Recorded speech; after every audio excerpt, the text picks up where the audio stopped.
আপনার কাছে আমাদেরকে আসতে হতো না, বা ভবিষ্যতে আমাদের যেতে হতো না। জি, আপনার কাছে আবার আসবো। সমরেজাল করিম, মাদকদ্রব্য ব্যবহারকারী বা ব্যবসায়ী বানানোর চেষ্টা, মিথ্যা মামলায় ফাঁসানো অথবা ক্রস ফায়ারের হুমকি দেয়া, প্রচলিত আইনে এটা কি ধরনের অপরাধ এবং শাস্তি কি ধরনের আছে, এবং এ ধরনের ঘটনা আইনের প্রয়োগ আসলে কতটুকু হচ্ছে এই সময়ে আপনার কাছে জানতে চাচ্ছি। আইনের প্রয়োগ খুব বেশি হচ্ছে তা বলা যাবে না। অপরাধ সংগঠিত হচ্ছে, অপরাধী আইনের মুখোমুখি হচ্ছে। তা আইন যেভাবে প্রয়োগ হওয়া দরকার, আমার ব্যক্তিগত মতামত, এখনো সেইভাবে আইনের প্রয়োগ হচ্ছে না। এখন আমরা গাছের গোড়াটা ধরতে হবে মাথায় খুঁজতে গেলে। ধরেন দেশের ভিতর ইয়াবা আসতেছে, আমাদের সুপ্রিম কোর্টে যতগুলো ফৌজদারি মামলা হয় এর ভিতর বোধহয় 60-70% হচ্ছে ইয়াবার মামলা। এখন ইয়াবা যাদের ধরা পড়ে তাদের জেলে দেওয়া হচ্ছে, কোর্ট তাদের বেল দিচ্ছে না, ঠিকই আছে। কিন্তু ইয়াবা যেখান থেকে ঢুকছে সেই জায়গাটাকে যদি বন্ধ করা না যায়, এবং ভেরি রিসেন্টলি একটা রিপোর্ট আসছে, সেই রিপোর্টে দেখা গেছে মাদক দ্রব্য আমদানি চোরাচালানির সঙ্গে উভয় বড় দুইটি রাজনৈতিক দলের প্রভাবশালী স্থানীয় যারা আছেন তাদের প্রভাব কাজ করে। মানে এরা যখন যৌথ হয়ে যায় তখন পুলিশ, অ্যাডমিনিস্ট্রেশন এর উপরে এরা চলে যায়। কারণ রাজনৈতিক প্রভাব, অন্য অন্য প্রভাব সব কিছুর অধীনে থেকে যায় কিন্তু পুলিশ সহ অন্যরা।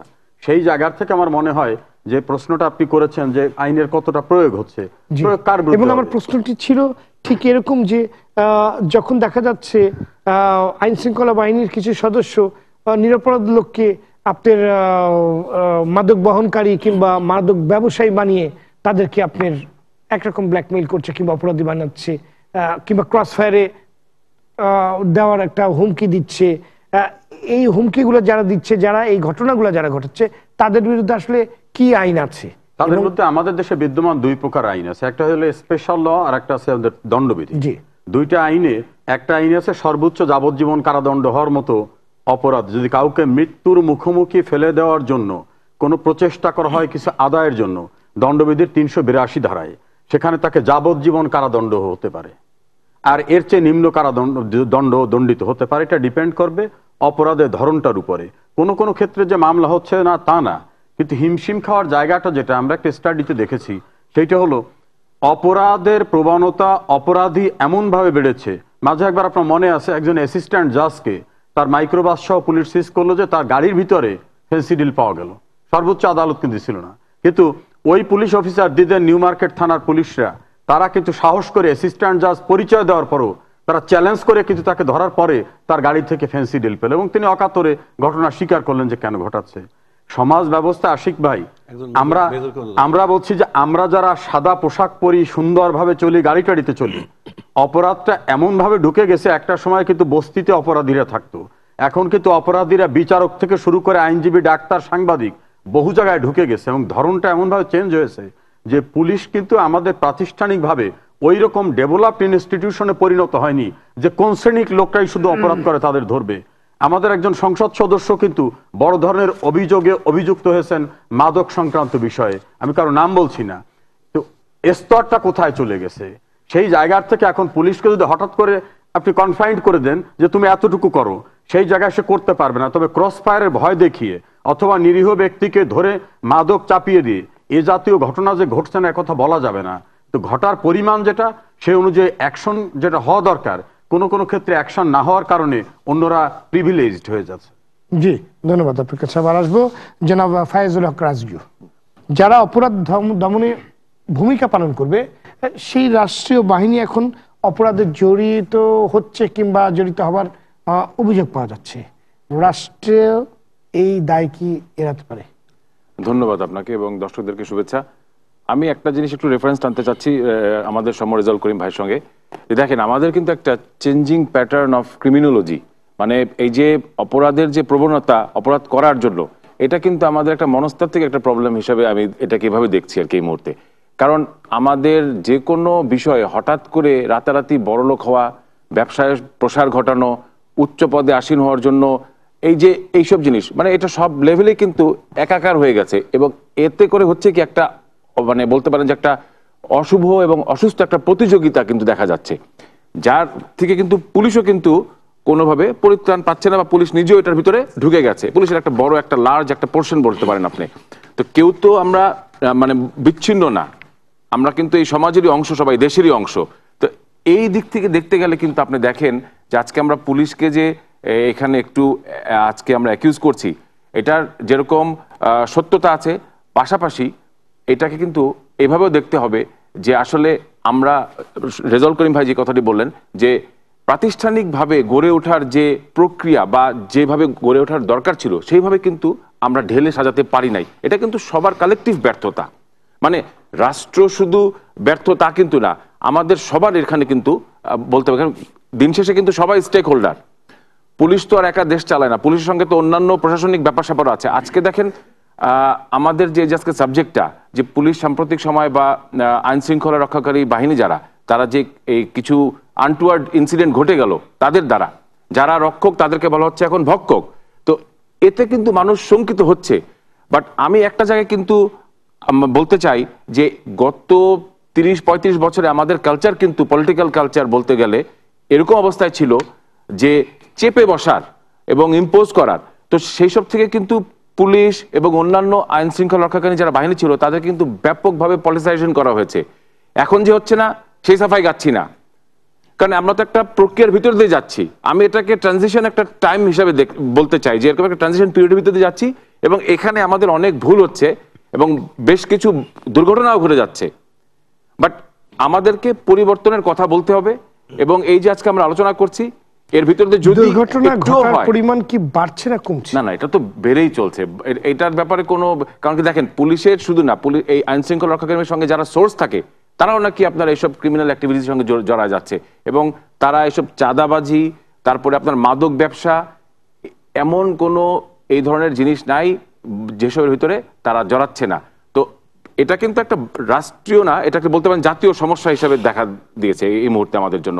এবং সবাইকে এখানে, যেহেতু সবাই স্টেক হোল্ডার, সবাইকে আবার এখানে অ্যাড্রেস করার জন্য এবং সবাইকে এটার থেকে উত্তরণের পথ বের করার জন্য আমাদের এক মঞ্চে দাঁড়াতে হবে। এখানে কিন্তু পলিটিক্যাল দৃষ্টিভঙ্গি নিয়ে দেখলে এটা সংকীর্ণ একটা দৃষ্টিভঙ্গি হবে এবং তাতে কিন্তু ফায়দা কিছুই হবে না। সাধারণ মানুষের কি কিছু করার আছে না? সাধারণ মানুষ বলতে কি, শুনেন, আমাদের দেশের লোকজন কিন্তু বলে না যে বাংলাদেশের লোকজন খুবই সিম্পল, খুবই সাধারণ। এটা কিন্তু সত্যিকার অর্থেই কিন্তু তাই। মানুষ কিন্তু গা লাগাতে চায় না। বাট আমার মনে হয় যে আমরা এই যে এসব যে টকশো করি, এইসব আলোচনা করি, আমরা এসব করে আমরা কিন্তু জনগণের দৃষ্টি আনার চেষ্টা করি। বিকজ সবাই টকশোতে আসতে পারছে না, সবাই কিন্তু পার্টিসিপেট করতে পারছে না, বা সবাই হয়তো তার বক্তব্যটা দিতে পারছে না। কিন্তু আপনি যদি কথা বলেন, মানুষের মনের ভাষা কিন্তু বুঝতে হবে, দেওয়ালের লেখন কিন্তু বুঝতে হবে। এবং সেইটা আমরা যারা একটু ভালো অবস্থানে আছি বা এক্সিকিউটিভ লেভেলে যারা আছে বিশেষ করে, এবং পলিটিক্যাল যারা আজকে আছেন, তাদের কিন্তু এটা একটা দায়িত্বের বড় অংশ হিসাবে দেখা উচিত।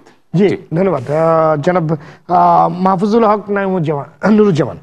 আক্রান্ত হলে বা নিরাপত্তাহীনতা বোধ করলে মানুষ আইন শৃঙ্খলা বাহিনীর কাছে যাবে, এটাই স্বাভাবিক। অথচ এখন মানুষ আইন শৃঙ্খলা বাহিনীর সদস্যদের দ্বারাই আক্রান্ত হচ্ছে। ফাইজুল হক রাজু একটুখানি আগে এইমাত্র যেটা বললেন যে রক্ষক ভক্ষকে পরিণত হয়েছে, কিংবা সে ভূমিকা এর ব্যাখ্যা কি আছে? আমি আপনাদের বক্তব্য একদম, আমি যে অসত্য তা বলছি না এবং যে পরিপূর্ণ সত্য তাও বলছি না। আমি পুলিশের একজন লোক হিসেবে, ধরেন আমি যখন পুলিশ ছিলাম না, আমি যখন ছাত্র ছিলাম অথবা আরো ছোট ছিলাম, তখন পুলিশের প্রতি যে অ্যান্টি অ্যাটিচিউড, এই অ্যাটিচিউডটা আমারও ছিল। পুলিশ দেখলে ঘৃণা লাগতো, পুলিশ দেখলে আমরা হরতাল কবে হবে, এটা ছিল না, এটা ছিল এর কারণ আছে। এর কারণ হচ্ছে ঐতিহাসিক কারণ, এবং একটা মেডিকেল সায়েন্স প্রমাণ করে। কারণ আমাদের দেশে পুলিশ ছিল না। পুলিশ প্রথম তৈরি হয়েছে স্পার্টা, এথেন্সে, রোমে, গ্রিসের নগরাষ্ট্রগুলোতে। তখন খ্রিস্টপূর্ব 350-400 বছর আগে, তখন রাষ্ট্রের প্রথম রাজা, তারপর আমাত্য পরিষদ, তারপরে রাষ্ট্রের নাগরিকদের নিরাপত্তা দিত পুলিশ। সেই পুলিশ আস্তে আস্তে ধীরে ধীরে তারা একটা সুন্দর পুলিশ বাহিনীতে তৈরি হয়েছে, জনগণের সাথে একটা অচ্ছেদ্য সম্পর্ক ছিল। কিন্তু আমাদের দেশে পুলিশ কিন্তু সৃষ্টি হয়নি, এবং পুলিশ ছাড়াই এদেশ পরিচালিত হয়েছে পঞ্চায়েত প্রথার মাধ্যমে। এবং ব্রিটিশ যখন এদেশ দখল করে, তখন তাদের শাসন এবং শোষণ পাকাভোক্ত করবার জন্য একটা পেটুয়া বাহিনী তৈরি করে তাদের অফিসার দ্বারা, নিম্নবর্ণের এই দেশের ভারতীয় লোক দ্বারা। এবং তারা যত রকম অত্যাচার আমাদের পূর্বপুরুষরা করেছে, আমাদের মা বোনদের অত্যাচার করেছে, আমাদেরকে মানে নীল চাষে বাধ্য করেছে, খাজনা আদায় অত্যাচার করতে করতে আমাদের পূর্বপুরুষদের মেরে ফেলেছে। এই সমস্ত কাজগুলো ঘটাইতো পুলিশ দিয়ে, যে কারণে তাদের ভিতরে অ্যান্টি পুলিশ যে অ্যাটিটিউড ছিল, যে পুলিশের প্রতি ঘৃণা ছিল, সেই ঘৃণাটা জন্মগতভাবে আমরা হোল্ড করি এবং আমাদের শরীরে তাদের জিন প্রবাহিত। সেই কারণে প্রত্যেকটা মানুষের মধ্যে একটা অ্যান্টি পুলিশ অ্যাটিটিউড আছে আমাদের মধ্যে, এটা সত্য। এবং সেইটি ধারণ করেই কিন্তু আমরা পুলিশে চাকরি করি। আজকে বাংলাদেশ পুলিশে যারা আমরা এই পুলিশের মানে যারা সদস্য, আমরা অহংকার বোধ করি যে বাংলাদেশের স্বাধীনতা যুদ্ধে প্রথম প্রতিরোধ গড়ে তুলেছে পুলিশ, আক্রান্ত হয়েছে পুলিশ, এবং স্বাধীনতার যে লাল সবুজ পতাকা, এই পতাকার প্রথম লাল রং সংযুক্ত করেছে পুলিশের রক্তে, এবং শত শত পুলিশ, 1100 মতো পুলিশ প্রথম দিনেই তারা শহীদ হয়েছে এই রাজারবাগে। এবং বাকি যে পুলিশ ছিল তারা, সেই পুলিশ, না আমি বলছি সেই পুলিশই, বাকি যে পুলিশ ছিল তারাও কিন্তু মুক্তিযুদ্ধের প্রত্যেকটি সদস্য তারা বিভিন্ন জায়গায় ট্রেনিং দিয়েছে, মুক্তিযুদ্ধে অংশগ্রহণ করেছে, এবং তাদেরই উত্তরসূরি আমরা। সেই পুলিশের ধারাবাহিকতা আমরা আজকে এই পর্যায়ে এসেছি। আইন অমান্য করার ধারণা, এই প্রবণতা কখন এসছে? বঙ্গবন্ধুকে 1975 সালে হত্যা করবার পরে সংবিধানে যখন সংযোজিত হয় যে ইন্ডেমনিটি বিল করে যে এই আইন তাকে বিচার করা যাবে না, যারা খুন করেছে তাদেরকে রাষ্ট্রীয় আনুতোষিক দেওয়া হয়েছে, তাদেরকে সুযোগ সুবিধা দেওয়া হয়েছে। এবং এই যে আইন না মানার প্রথম প্রবণতা সৃষ্টি হয়েছে 75 সালের পরে, এবং তার পরবর্তীকালে দেখেন যে এই দেশে মানে মানুষ হত্যা করবে তার বিচার হবে না, এবং যারা করার রাষ্ট্রীয়ভাবেই করা হয়েছে, এবং সেই সমস্ত কারণগুলো এখন নেই। এখন মানুষ ধরেন বিজ্ঞানের যুগে আমরা এই পর্যায়ে এসেছি। গত 2013, 14, 15 সালে যে সমস্ত ঘটনা ঘটেছে, আজকে আমরা এখানে কথা বলছি, যদি 13 সালে যদি হেফাজতের যে আন্দোলন ছিল, যে ঘটনাগুলো ছিল, তারা যদি সাকসেসফুল হতো, আপনি কি এখানে কথা বলতে পারতেন? এখানে পুরো সব ভস্ম হয়ে ছাই হয়ে যেত। যারা এই বাংলাদেশ চায় না, যারা এই পতাকা মানে না, যারা এই দেশের স্বাধীনতা বিশ্বাস করে না, তারাই কিন্তু বাংলাদেশে এই সমস্ত বারবার সৃষ্টি করতে চায়। তাদেরই বংশধরেরা, তাদেরই অনুসারীর কিছু লোকজন আমাদের মধ্যেও আছে। এই বাংলাদেশ আমরা কিন্তু বাইরের কেউ না, এই দেশেরই সন্তান আমরা সবাই, এবং ভালো মন্দ সব কিছু সমাহার কিন্তু পুলিশে কেন সব বাহিনীতে আছে। আজকে ধরেন এই যারা ইমামতি করে, সব ইমাম কি ভালো? আপনি আমাকে সুযোগ দেন, আমি ইমামদের সম্বন্ধে ইনকোয়ারি করি, এক্সরে ডিএনএ টেস্ট করি, দেখেন কি ধরনের লোক বেরোয়, কত ধরনের মানুষ তার ভিতরে পাই। আমরা কিন্তু বলছি না যে সব সদস্য খারাপ, না না, তা আপনি যেটা বলছেন আমি আপনার কথা, যেটা ফাইজুল হক রাজুও বলেছেন যে এটার পরিমাণ কিংবা প্রবণতা বাড়ছে, একটা ঘটনা, হ্যাঁ অবশ্যই আমরা সেটাকে ঘৃণা করি, এবং আমরা পুলিশ বাহিনী থেকে তাদেরকে আমরা কোন রকম অনুকম্পা দেখানো বা সহযোগিতা করার কোনো সুযোগ আমরা দেখাইনি। আপনারা দেখবেন আমাদের প্রতিনিয়ত কত পরিমাণ লোকের চাকরি যাচ্ছে, কত পরিমাণ লোকের যে মানে পানিশমেন্ট পাচ্ছে, জেলে যাচ্ছে, এবং কি ফাঁসিও হচ্ছে। না, আপনাদেরকে একটা পরিসংখ্যান দিই, যেটা আপনাদেরই দেওয়া, পুলিশের কাছ থেকেই নেওয়া, যে গত 2 বছরে 20,000 অভিযোগ জমা পড়েছে, 1,500 জনকে মাত্র প্রত্যাহার করা হয়েছে, 150 জনের চাকরি চ্যুত করা হয়েছে। না, তবে সব অভিযোগ সত্য তা নয়। আপনি আমার কাছে আসবেন, আমি তো ঢাকা রেঞ্জে ধরেন আমার কাছেও তো অভিযোগ পড়ে, আমার কাছে হাজার হাজার অভিযোগ আসে। এমন সব অভিযোগও আসে যে সমস্ত যে অভিযোগ করে তাকেই বরং গ্রেপ্তার করা উচিত, এরকম আছে। সব অভিযোগ সত্য তা আমি বলি না, অভিযোগ বলি যে সবকিছু সত্য সেটা মনে করার কারণ নেই, তবে অভিযোগ প্রমাণিত হলে কিন্তু তাদের বিরুদ্ধে ব্যবস্থা নেই, প্রত্যাহার করা সহ। শুধু আমরা দেখলাম যে আপনারা বলছেন যে দায়িত্ব নিচ্ছেন না, কিংবা আপনারা কারো কোনো দায়িত্ব নেবেন না, সেটা ব্যক্তিগত দায়িত্ব কথা বলা হয়েছে। আমার ইন্সপেক্টর জেনারেল যে কথাটি বলেছে সেটা হচ্ছে যে তার পক্ষ অবলম্বন আমরা করব না, এবং ন্যাচারাল আইনে মানে সাধারণ আইনে একজন সাধারণ নাগরিকের জন্য যে ব্যবস্থা সে যদি প্রমাণিত হয়, তার বিরুদ্ধে যা খুশি করুক আমাদের কোনো আপত্তি নেই, এটা বলা হয়েছে। কিন্তু তাকে অনুকম্পা দেখানো, সহযোগিতা করার কথা আগে যেটা বলেছেন যে তদন্ত কমিটি যেটা করা হয় সেটা পুলিশের দ্বারাই পরিচালিত হয়, তাহলে সেখানে কি এক দেশে, আমাদের দেশের সিস্টেমটা এখন এরকম আছে, সেটা যদি রাষ্ট্র মনে করে আপনার দেশের যদি কোনো সিস্টেম চেঞ্জ হয় আমার অসুবিধা কি আছে, হতেই পারে। কিন্তু সাধারণ বাহিনীতে সব জায়গায় দেখবেন, এই সামরিক বাহিনীতেও সেখানে তাদের ইনকোয়ারিগুলো কারা করে? তাদেরই অফিসাররাই করে, বাইরের কেউ করে নাকি? করে না। আমাদের দেশেও এটা আছে, ইন্ডিয়াতে আছে, পাকিস্তান আছে, আমাদের এই সাবকন্টিনেন্টের সব জায়গায়, আমি বিদেশেও দেখছি, আমেরিকাতেও দেখছি। আমি মানবাধিকার এলিনাবার একটা কথা বলি, ওনার বক্তব্যের আমি একটা প্রশ্ন করি, যেমন যারা মানবাধিকারের কথা বলে, মানবাধিকার যেখানে জন্ম হয়েছে সেই আমেরিকাও আমি ট্রেনিং করেছি, এবং তাদেরই ট্রেনিং এর একটা পার্ট হিসেবে এফবিআইয়ের সাথে আমি একটা অপারেশনে গেছিলাম। সেখানে একটি লোককে তারা মনে করছে যে ওই লোকটার হলো চেহারা কিরকম, ব্ল্যাক পিপল, তাকে যখন গ্রেপ্তার করলো, গ্রেপ্তার করার যে বিধান আছে আইনগতভাবে, একজন লোককে সালাম দিতে হয়, তাকে ধরতে হয় যে সমস্ত পদ্ধতিতে মানবাধিকার যে কথাগুলো বলে সেই সঙ্গে অনুযায়ী স্বাভাবিকভাবে তাকে ধরতে হয়। দেখা গেল যে সেখানে তাকে ধরে 3জন মানুষ তাকে একসাথে ধরলো, একজন কলার ধরলো, 2জনের বেল্ট ধরলো, ধরে তাকে গাড়ির মধ্যে এমনভাবে ফেলে মারলো, পা থেকে মাথা মানে ধাক্কা দিয়ে ফেলে দিল, গাড়ির মাথা দিয়ে যখন লাগলো ক্যাক করে সে উঠে অজ্ঞান হয়ে গেল, মুখ দিয়ে ফেনা বেড়ে গেলো। আমি বলছি মারা যাবে, সঙ্গে সঙ্গে ওখানে ডাক্তার ছিল একজন, হাসপাতালে নিয়ে যাওয়া হলো, পরে সে বেঁচে গেছে যদিও।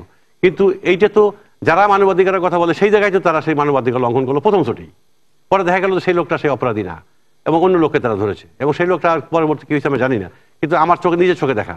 তো এই যে আমি কয়েকদিন আগে, এই মাস 6 হয়নি, মাস 4 আগে আমি ওয়াশিংটনে একটা ট্রেনিংয়ে গেছিলাম, ওই কম্পিটিং থ্রেটসের উপরে। 42টা দেশের 46 জন পার্টিসিপেন্ট ছিল, সেখানে আমরা 2জন ছিলাম পুলিশের ডিআইজি, একজন ইন্ডিয়ান ডিআইজি, আমি বাংলাদেশের ডিআইজি, আমার সঙ্গে একজন কমোডোর ছিল নেভি বাংলাদেশের, আমরা 2জন ছিলাম, কমোডোর আশরাফ সাহেব ছিল। আমি যে ওখানে শুনলাম যে একজন মহিলা, উনি মদ্যপানরত ছিল বা কিছু সিগারেট খাচ্ছিল সম্ভবত গাড়ির মধ্যে, এবং কানে তার মোবাইলের ইয়েটা ছিল। তা সেখানে তাকে সিগন্যাল দেওয়া হয়েছে, প্রথম সিগন্যালে সে গাড়ি সে হয়তো শুনতে পায়নি, অথবা সে মেন্টালি সে আপসেট ছিল, যে কোনো কারণে হোক সে ওই পুলিশের সিগন্যালটা সে বুঝতে পারেনি, তার গাড়ি স্পিড বেশি ছিল। এই স্পিড বেশি থাকার কারণে তাকে সিগন্যাল দেওয়া হয়েছে পরপর 2 বার, 3য়বারে তাকে সামনে থেকে গুলি করা হয়েছে এবং স্পটে সে মারা গেছে। এবং এটা যদি বাংলাদেশে হইতো তাহলে বাংলাদেশে আগুন জ্বলে যেত, বাংলাদেশ ধ্বংস হয়ে যেত, এরকম একটা অবস্থা হইতো। কিন্তু সেখানে একটা টু শব্দ হয়নি, অ্যাজ বিকজ পুলিশের মানে সিগন্যাল তারা মানে নেই এবং পুলিশে তাকে গুলি করে মেরে ফেললো। বাংলাদেশের সিগন্যাল কে মানছে বা না মানছে, না না, যদি এই ঘটনাটা যদি বাংলাদেশে হইতো তাহলে এটা কিন্তু কতভাবে ব্যাখ্যা করা হইতো, 10টা পুলিশে হইতো, কিন্তু সেখানে কিন্তু পুলিশে তাকে মেরে ফেললো। এখানে বাংলাদেশের একটা কথা আমি একটু বলি আপনাকে, বাংলাদেশেতে এরকম ওরা জানে যে আমার এই পর্যন্ত যদি না হয় তাহলে আমাকে গুলি করতে পারে, এটা ওরা জানে। আমাদের দেশে এইভাবে বলা নাই। আইন আপনি যে বর্ণনাটা দিচ্ছেন সে বর্ণনা 2 ভাবে আসবে, একটা হচ্ছে আমার দেশের আইন যেটা আছে সেটা কিভাবে প্রয়োগ হচ্ছে, তার উপর ওদের দেশের কি আইনটা আছে তার উপর প্রয়োগ হবে।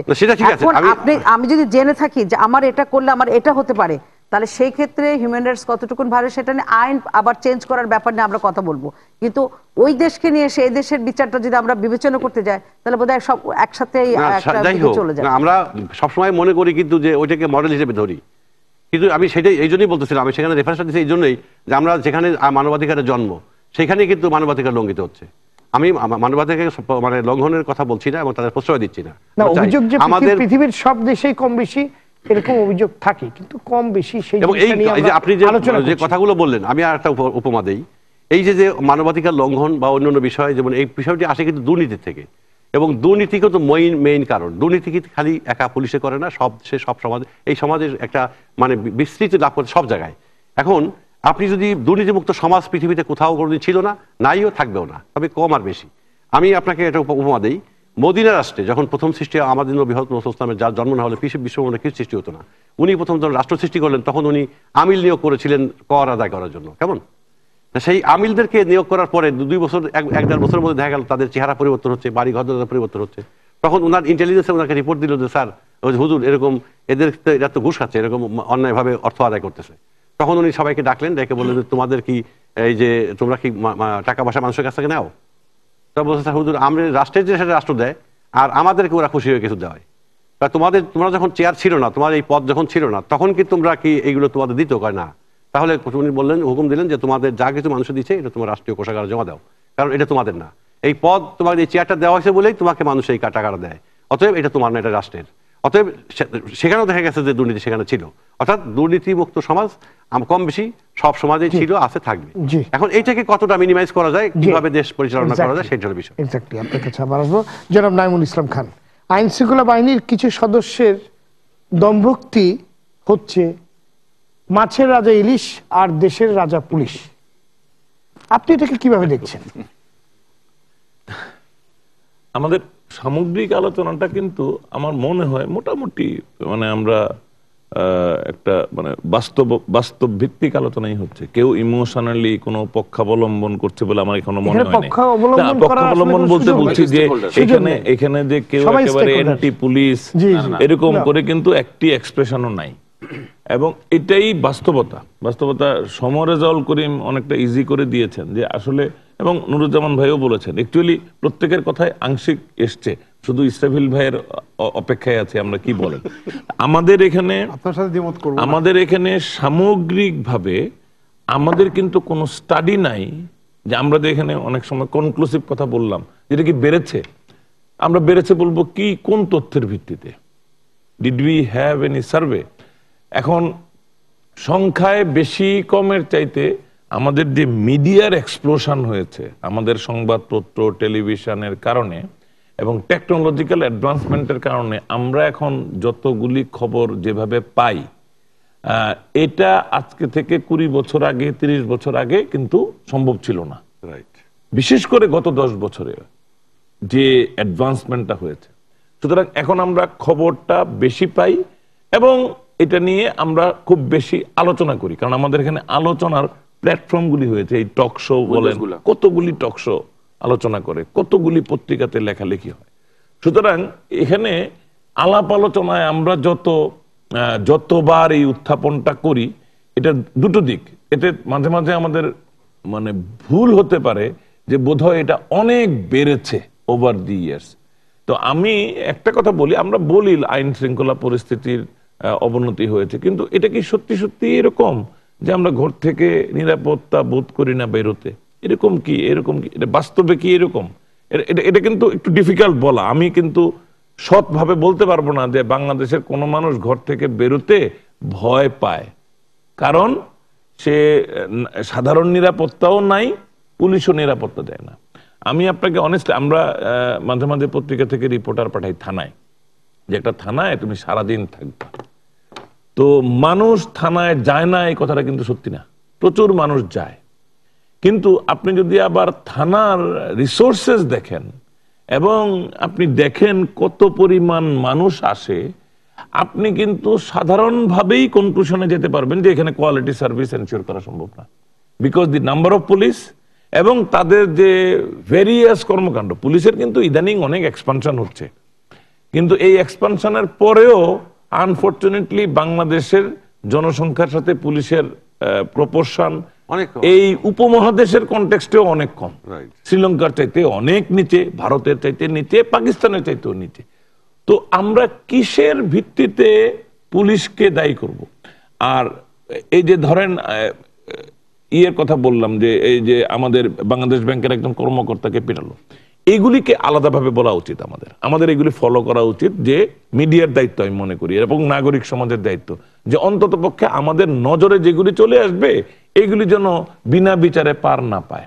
এটা যেন কোনো না কোনো ভাবে কারসাজি করে তাকে বাঁচানোর চেষ্টা পুলিশের মানে শীর্ষস্থানীয় কেউ না করে, বা পুলিশ বাহিনী তাকে যেন প্রোটেকশন দেওয়ার চেষ্টা না করে। এটা মিডিয়ার কারণে কিন্তু এটা সম্ভব হবে না, যদি মিডিয়া সেই দায়িত্ব পালন করে। কিন্তু আবার এট দি সেম টাইম আমরা যদি এখানে পুলিশ সম্পর্কে, পুলিশ বাংলাদেশের জনগণের বন্ধু না, এটা বেশি আলোচনা করি, যেটা ফ্যাকচুয়ালি কোনো রিসার্চ বেসড কনক্লুশন হতেই পারে না, তো সেক্ষেত্রে কিছু অন্তত মানুষ কিন্তু আবার কনফিউজড হবে পুলিশের ব্যাপারে। সো এটাও আমাদের করা ঠিক কিনা, কারণ আমি আমার মানুষকে নেতিবাচক ধারণা দিব কিনা। আমাকে তো মানুষকে কনফিডেন্স দিতে হবে যে না, মানুষকে উৎসাহিত করতে হবে সে পুলিশ বাহিনীর কাছে যাবে, মানুষকে শিক্ষিত করতে হবে সেই পুলিশ বাহিনীর কাছ থেকে গিয়ে কিভাবে তার অধিকার বা তার যেটা মানে মানে লিগ্যাল রাইটস এগুলি কিভাবে সেখান থেকে আদায় করে নিবে। তো আমার মনে হয় যে আমাদের ওই দিকে চেষ্টাটা বেশি করতে হবে। এবং পুলিশ বাহিনী ব্যাপারে বলেছেন, এলিনা খান একটা কথা বলেছেন যে থার্ড আই রাখা, যে পুলিশ তো থার্ড আই আমি মনে করি ইনস্টিটিউশনালি হতে পারে। নুরুজ্জামান ভাই বলছেন যে আমাদের তো কোনো আপত্তি নেই যদি আমাদের ব্যাপারে ইনভেস্টিগেশনের জন্য একটা ফোর্স করা হয়, রাষ্ট্র যদি সিদ্ধান্ত নেয়, এটা তো আসলেই ওনাদের কিছু নাই, ওনারা তো এটা বন্ধও করতে পারবেন না, ওনাদের কিছু করার নাই। নেপালের কথা বলতেছেন? নট নেপাল, মানে ওই ইনভেস্টিগেশন, যে পুলিশ যদি এটা অপরাধ করে এটার ইনভেস্টিগেশনটা কে করবে? তো এটা আরেকটা আলাদা ওয়াচডগ। আমাদের বিরুদ্ধে কিন্তু কোর্টের থেকে প্রতিনিয়ত প্রতিটা কাজের জন্য জবাবদিহি করতে প্রতিটা মামলা প্রতিটা জিনিস মনিটর করে। এমনকি আমাদের বিরুদ্ধে মামলা হচ্ছে কোর্টে, সেটাও জুডিশিয়ারি ইনকোয়ারি হচ্ছে, কত কিছু হচ্ছে, পদ্ধতি কিন্তু আছে। জি, এমনিতে জেনারেলি অবশ্যই আমি মনে করি যে আমাদের পুলিশ বাহিনীর দক্ষতা, যোগ্যতা, আপনি দেখেন আরেকটা কথা আলোচনা করেছেন সমরেজাউল করিম, আসলে আমাদের মূল প্রবন্ধ পাঠের মতো একটা আলোচনা করেছেন। এবং উনি বলেছেন কিন্তু যে একই পুলিশ বাহিনী পৃথিবীর বিভিন্ন জায়গায়, এখন কিন্তু পুলিশ বাহিনী বিরাট সংখ্যক পুলিশ বাহিনী আমাদের বিদেশে ইয়েতে কাজ করছে, মিশনে কাজ করছে, এবং সবচেয়ে বেশি প্রশংসিত হচ্ছে আমাদের পুলিশ বাহিনী তাদের নিয়ে। তো একই পুলিশ বাহিনী বাইরে গিয়ে কাজটা করতে পারছে কিভাবে, দক্ষতাটা দেখাতে পারছে কিভাবে, বাংলাদেশে পারছে না কেন? এটার একটা আংশিক উত্তর, আংশিক না, আমি বলবো যে সংক্ষেপে অনেকখানি আছে, যে এই পুলিশ বাহিনীর তো নানান রকম সীমাবদ্ধতা। আমার যদি লোকাল পলিটিক্যাল লিডারশিপ এবং এটা যদি বাইপার্টিজান লিডারশিপ ধরেন মাদক ব্যবসার সাথে জড়িয়ে যায়, পুলিশ সেখানে ছোট পার্টনার হওয়া ছাড়া what actually they can do? নাহলে তো পরের দিন সকালে তাকে ট্রান্সফারের প্রশ্ন আসবে। ওই ওসি তো, আমরা তো বিভিন্ন অফিসে যাই, টেলিফোনের আলাপ টালাপ শুনি যে এই ওসিটারে সরান, এই ওসিটারে দেন, এই জাতীয় আলোচনা তো হইতে থাকে। সো এগুলি কিন্তু মানে অনেক ডাইমেনশন আছে, মানে কে কেন কি করে। যেমন ধরেন আমরা ওই নারায়ণগঞ্জের একটা হত্যাকাণ্ড 7 মার্ডারের কথা বলি, র্যাবের ওরা করেছে। এখন র্যাবকে যখন আপনি রাষ্ট্রীয়ভাবে দায়িত্ব দিবেন দুর্বৃত্তকে খুন করে ফেলার, তখন সে নিজেও জানে যে ওই কাজটা সঠিক হয় নাই, it was not done according to book, এটা আইনের দৃষ্টিতে ঠিক হয়নি। সে জানে বা ভয় পায় যে একটা রাজনৈতিক পট পরিবর্তনের পর বা অন্য কোনো একটা সার্কামস্টেন্সেসে আমার পরিস্থিতিটা খারাপ হয়ে যেতে পারে। ঢাকায় একটা ক্রসফায়ারের কথা বলি, যে সরকার দলীয় এমপি তার বিরুদ্ধে মামলা করেন, মামলা করার পর ওই অফিসারটার কিন্তু ইয়ে হয়ে গেছে, কি বলে, তাকে সাসপেন্ড করা হয়েছে, তার অবস্থা কিন্তু খুব খারাপ। আমি অনেস্টলি করি, আমার কাছে কোনো তথ্য নাই, কিন্তু এই ব্যাপারে আমার একটা গাট ফিলিং আছে যে ওই লোকটা, ওই অফিসারটা তার নিজের ইচ্ছায় ওই লোকটাকে মারে, হয়তো বা কোনো রকম চাপে। আমি একদম নিজে আমাদের দায়িত্ব সাথে একটি ফোন আছে, আপনার কাছে ফোনটা। দর্শক নাম বলে আপনার প্রশ্নটি করুন। দর্শক নাম বলে আপনার প্রশ্নটি করুন। ফোনটি পড়ে গেছে, আমি জাস্ট শেষ করে দিই কথাটা। তো এখন যখন ওই অফিসারটা দেখে যে আমি বিপদগ্রস্ত, আমি রাষ্ট্রের ভালোর জন্য একটা দুর্বৃত্তকে হত্যা করার ঝুঁকি নিলাম, রাষ্ট্র আমার পাশে দাঁড়াইলো না, একজন মানে পলিটিশিয়ান গিয়ে আমার বিরুদ্ধে মামলা করলো, তখন আমি অসহায় হয়ে গেলাম। এই ধরনের ক্ষেত্রে আরেকজন লোক কি করে জানেন, সে তখন প্রাইভেট প্র্যাকটিস করে, সে আবার আরেকজনের কাছ থেকে সাব কন্ট্রাক্ট নেয়। তখন নাইমুল ইসলাম খান গিয়ে বলে, এই আমি ওর কাছ থেকে টাকা পাই, ওর কাছ থেকে টাকাটা আদায় করে দিতে পারলে আমি আপনাকে 1 কোটি টাকা দিব। সে মনে করে যে আমার তো জীবন কোথায় কি হবে জানি না, ঠিক আছে, সেও তো দুর্বৃত্ত, এই দুর্বৃত্তটা আমি চোরের উপর বাটপাড়ি করে আমি কিছু আর্ন করে নেই। এই যে প্রাইভেট প্র্যাকটিসের অপরচুনিটি তৈরি হয়, এটা কিন্তু রাষ্ট্র এই দায়িত্ব নিতে হবে। রাষ্ট্রীয় পলিসিতে যদি পরিবর্তন হয়, আমার বিশ্বাস হয় না পুলিশ বাহিনীর কোন সদস্য অযথা গিয়ে কেউ কাউকে ধরে এনে নিজের হাতে খুন করে সাধারণভাবে এরকম চর্চা করবেন। জি, জনাব ইসরাফিল আলম এমপি, অনেকে অভিযোগ করেছেন রাজনৈতিক বিবেচনায় নিয়োগ, পদোন্নতি এবং আইন শৃঙ্খলা বাহিনীকে রাজনৈতিক স্বার্থে ব্যবহারের প্রবণতার কারণেই আইন শৃঙ্খলা বাহিনীর কিছু সদস্যদের মাঝে এরকম বেপরোয়া আচরণ করতে দেখা যাচ্ছে। এবং এটা কিন্তু আজকে থেকে না, অনেকদিন ধরে এই অভিযোগগুলো আমরা শুনে আসছি কিংবা এই প্র্যাকটিসটা দেখে আসছি। এবং নাইমুল ইসলাম খান যেটা মাত্র বললেন যে বাই পার্টিজান লিডারশিপের কারণেও এই ঘটনাগুলা, আমি না রেজাউল ভাইও হ্যাঁ সময় রেজাল্ট করে বলেছেন। তো আপনার কাছে এই প্রশ্নের উত্তর খুঁজবো আমরা, তার আগে নিয়ে নিচ্ছি ছোট্ট একটি বিরতি। দর্শক, এই মুহূর্তে নিচ্ছে ছোট্ট একটি বিরতি, ফিরে আসছে অল্প সময়ের মধ্যেই, ততক্ষণ আমাদের সাথেই থাকুন।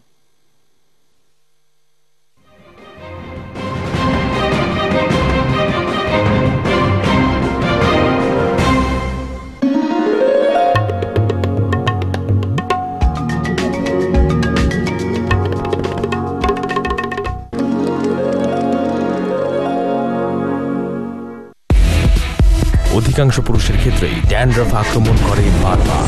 নতুন ক্লিয়ার অ্যাক্টিভেট করে আপনার স্ক্যাল্পের স্বাভাবিক সুরক্ষা স্তর আর আপনাকে রাখে ড্যান্ড্রফ প্রুফ।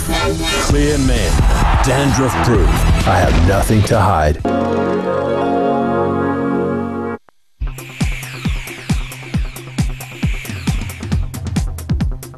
আন্দোলনরত বিশ্ববিদ্যালয় শিক্ষকদের দাবি বিবেচনার আশ্বাস দিয়ে তাদের